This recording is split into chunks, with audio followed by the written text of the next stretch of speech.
We are back on the early edge, and I'm joined by Gene Menez and Jeff Hochman. We got to talk some Preakness, gentlemen. Before we get there, though, I do have a question, and Gene, I'm going to start with you. We know Sovereignty is not going to, of course, he's the winner of the Kentucky Derby, not going to race at the Preakness. With that in mind, and with the Triple Crown fervor always being a thing, where do you stand on Derby winners holding their horses out in the second leg of the Triple Crown, Gene? Well, this is a tipping point for horse racing, Sia. I really think that something has to change with the Triple Crown. And listen, Sheikh Mohammed and Godolphin, they've been fans of this sport. They've been champions of this sport. They're not afraid to run their horses in races. They never duck races. In this case, I think the Sheikh Mohammed is deferring to trainer Bill Mott. And Bill Mott is a Hall of Fame trainer, one of the best to ever do it. I have never trained a horse, obviously. I'm not going to tell Bill Mott how to train his horse. But as a horse racing fan, it's very disappointing to see the Kentucky Derby winner once again skip the Preakness Stakes. This is 4 times in the last 6 years where the horse that we now recognize as the Kentucky Derby winner has not raced in the Preakness Stakes. And the Preakness Stakes is one of the jewels of horse racing. It's the second jewel of the Triple Crown. It is one of the biggest races in the country. They have their own, hey, it's their prerogative. They have the right to hold their horse out of the race and point to the Belmont Stakes. But as a fan, I am disappointed not to see him run on Saturday. Jeff Hochman, your thoughts? I mean, I get the allure of a potential Triple Crown. It draws in casual fans, and it certainly boosts the betting pools. But first and foremost, we have to do right by the horses. I mean, no thoroughbred wants to run after a 2-week break. And quite frankly, modern horses are not bred for the grueling schedule of 3 high-stakes races in 5 weeks. You talked about Bill Mott. He knows his horses. Over the last 5 years, he has 58 horses that have run between 7 and 14 days of rest. He's 3 for 58. Wow. 3 for 58. That's very interesting. Jeff, well, let me ask you this, because I think both you and Gene alluded to it. Jeff, should we change the schedule? Is that the answer here? No, I don't think so. I saw one proposal is to run the Kentucky Derby on the first Saturday in May, which they obviously do, the Preakness on the first Saturday in June, and the Belmont on the first Saturday in July. I mean, this could wreak havoc on stakes races later in the season, especially for the Breeders' Cup. Some of those win and you're in Breeders' Cup stakes races.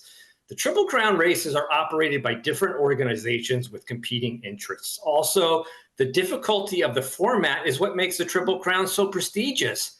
36 horses have won the Kentucky Derby and the Preakness, and of those 36, 19 went on to win the Belmont as well. So, yeah, I don't think they should change it, but I know a lot of people want some change. Gene, are you one of those people that wants maybe a scheduling change? I don't know if a scheduling change is the answer, because I'm not sure the American public will have the attention span to watch horse racing over a 10-week or a 9-week period. Right now, it's a 5-week period. Think of Major League Baseball, for example. If the baseball playoffs was twice as long, could you carry that attention span for that amount of time for horse racing? I don't know if you can do it. But there's not really an easy answer for this. One idea I had maybe would be to increase the purse of the Preakness Stakes to $7 million. Right now it's $2 million. $7 million is the purse of the Breeders' Cup Classic. The Kentucky Derby is $5 million, and the Belmont Stakes is $2 million. I wonder, if the Preakness Stakes had a purse of $7 million, would trainers and owners now think that the best thing for my horse to do would be to run in the Preakness Stakes? Yeah, very interesting stuff. All right, well, gentlemen, I do want to get to your winners. So let's just spend maybe the 30 seconds, maybe a minute on Bob Baffert, because it does look like one of his horses is scratched here. Rodriguez, you two can confirm that for me if I'm wrong. Is his legacy, Gene, I'll start with you. Is his legacy cemented, or is there something on the line for Bob Baffert in this version of the Preakness? Not really. He's won the Preakness a record 8 times. He's won a record 17 Triple Crown races. Win or lose on Saturday, I don't think it's going to affect him either way. He's got a kind of a fringe player with goal-oriented who is a young, up-and-coming 3-year-old. He won on Kentucky Derby Saturday, and I think he's going to be a fringe player in the Preakness Stakes. All right, Jeff Hochman, what are your thoughts here on Bob Baffert? Yeah, I couldn't agree with Gene more. I mean, he's 72 years old. He's already in the Hall of Fame. He was inducted in 2009. Like Gene said, 8 Preakness wins, 6 Kentucky Derby winners, 3 Belmont Stakes trophies, 18 Breeders' Cup victories. He even has 5 International Stakes event wins. And, he ranks 3rd in earnings all time behind Steve Asmussen, who's 2nd, and Todd Pletcher, who's 1st. Owners are going to continue to gravitate toward Bob Baffert because he knows what he's doing. He gets his horses ready to train, ready to run, especially as 2-year-olds. All right, gentlemen, we have 60 seconds left. We got to get some winners. So give me 25 seconds or less. Jeff Hochman, I'm going to start with you. Who's winning the Preakness? Clever Again is going to win the Preakness at a square price. Sired by Triple Crown winner American Pharaoh, he had a 108 Equibase speed figure, and I like that his speed figures are improving over his last 3 races.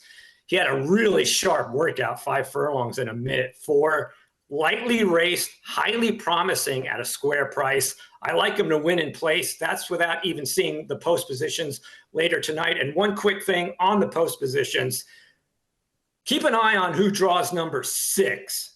The 6th post has produced 17 Preakness Stakes winners.